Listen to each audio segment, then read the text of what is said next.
Guys, yung sunflower ko namulaklak na. See? Wow.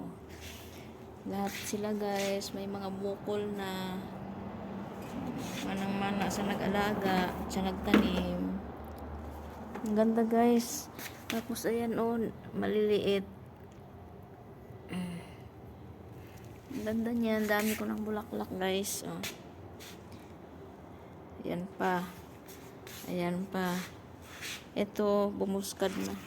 Oh, ganda. Wow. Pag nagsabay-sabay ito guys, ang ganda tingnan. May mga pahabol pa yan oh, maliliit sa baba. Ayan lang guys. Ayan guys. Magdilig na tayo. Ako na naman mag-isa dito sa bahay guys. Kahapon nandito si madam.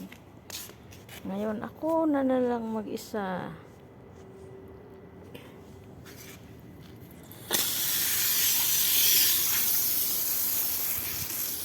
Dilig tayo guys. Para hindi malanta yung dahon. Malayo lang tayo para hindi sila mamatay. Pag malapit kasi guys, masasaktan sila pati yung ano, gamot, yung ugat ba.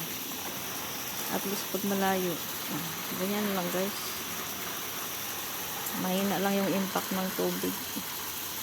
Actually guys, nilagyan ni sir ng ano yan, yung parang shower. Naku, Diyos ko, mali ang pagkakabit. Imbis na mabuhay yung halaman mo, mamatay na lang. Kaya pag open mo ng tubig sa gripo, kutkutin yung puno. Diyos ko, puro naman to palpak Kurimaw.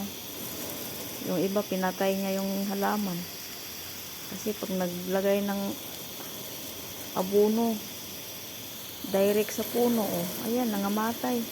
Ito mga bago na to guys, ako nagtanim yan kasi namatay lahat yung mga binili nilang ano. Ayan guys, yung tinanim ko niyan, liso talaga yan guys, kasi nakaraan bumili sila yung buhay na. Sa kakaalaga ni Kurimaw, kasi hindi ako nangangalam, namatay lahat. Ikaw ba naman abunuhan linggo-linggo tapos diretso sa puno, di lanta.